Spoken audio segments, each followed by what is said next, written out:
Hello and welcome to Qavimator Tips, Tricks, and Setup. What we're going to do here is take a look at our tools and a couple of little tricks to set up so that you are directed toward success. As you see here, I'm rotating the view of the avatar by clicking on the floor and holding down my left mouse button and moving my mouse around. This is going to give me a good view of the avatar as I'm making changes.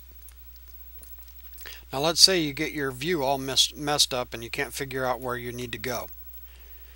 Up on the top of the screen there's what I call a little pawn, and if you click on it, it puts you right back to your reset view, default view. Okay, let's take a look at our options here. You can show the skeleton of the avatar. I don't find it helpful, and it's kind of annoying to me because as you move around it's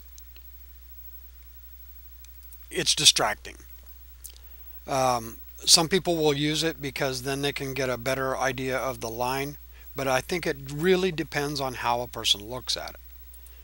So I don't use skeleton. If you go to joint limits are great if you're in the beginning of your animation career. It helps to have the joint limits on so you don't get them too far out of whack. But the problem is that they also are very limiting. When you want to move to an extreme position, you aren't necessarily able to do it. If you find that is an issue, turn the joint limits off. Loop is for while you're editing, you will see the loop.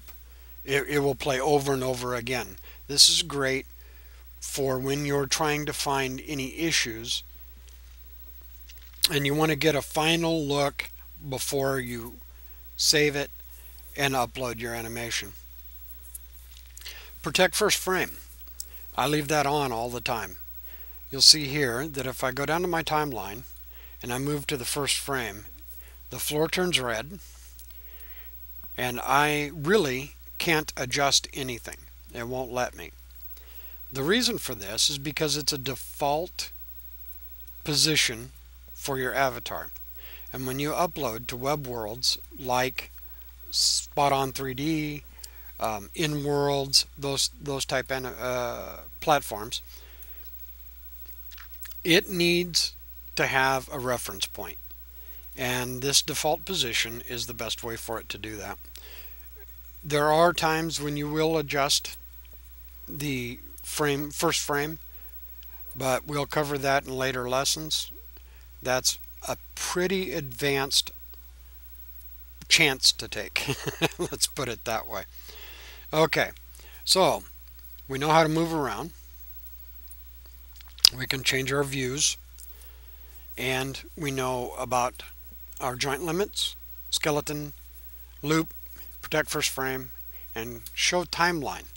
Show timeline is this little area down here. It gives you the list of your different joints, and because this line is clear, where you see the red line, there are no dots or triangles or squares. That means that nothing has been adjusted from the first frame. As soon as you adjust something, we'll click on a body part and move it. In your timeline, you will see that you just moved the shoulder, and that is a change from the first frame. Now, let's say we take the first frame and we copy it and we paste it at the end. Paste. Now you'll see a straight line going from that second frame to the last frame. That means there's a change from not only from the first frame to the second frame, but from the second frame to the last frame. If you don't see that line there, there's no change in between two control points or keyframes. Okay, let's take a look at our props. Props are just representations. You're not necessarily going to be able to make a chair and have it look like a decent chair in here. The props are generally just for reference. When I'm making a sit animation, let's say, I call up a box and I will move it into position where the X position is 0. That means it's lined up straight in front of my avatar. I'll move it right back through. That's done by clicking on the arrow, the end of the arrow, and holding down your left mouse button and moving your mouse. And then you grab the arrow for up and down, the green arrow, and move it down. Now this is where our camera angle helps out a lot. As you can see here, the box is kind of high for a seat because almost every seat that you're going to run into is just above or just below the bend in the knees. So I move it back a little bit, and that will end up being a chair. Okay, let's say that you're wanting to blow up a balloon. We want to make an animation that blows up a balloon. So we go to our props tab, we call up a ball. Oh, now I just called up 2 balls. There we go. And we're going to attach it. Come over here to attach to, let's say left hand. Left hand. Now we want to grab an arrow by holding down our left mouse button, and we're going to move that balloon to a decent position on the hand. There we go. That isn't bad. Then what we'll do is this is kind of fun, if you hold down your shift key and double click on a body part, its opposite body part will turn yellow along with that body part, and you can move them in tandem so that they are matched on both sides. Now I hold down my shift key, double click on a part, and move it up so that it's a little closer. Now I want to move the shoulders in just a little bit. There we go. Now we have uniform positioning.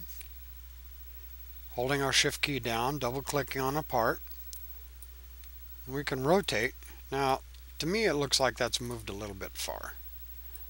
Let's change that just a bit, and then we'll change the upper arms so that they're closer in. And if we change our rotations, we can get that to look pretty close. Now, a little trick I'll tell you, a lot of times I put the face right into something like that. Not too far, but at least an extent of it, because for some reason in these open sim web worlds there is a tendency for the arms to be too long, and you may look here like it's touching the face, but it won't even be close. This is why I do this. Okay, so we have an attachment and we have a box. We know what our props do. We can move them around. We can enlarge a prop. Take that seat for instance. Click on that seat. Come over here to scale. And if we want to make it a little wider, we can make it wider that way. And then we can also make it a little deeper so we have room for that little butt. There we go. Now, The next lesson will teach you how to set up your base animation to start all your animations from. Hope to see you there.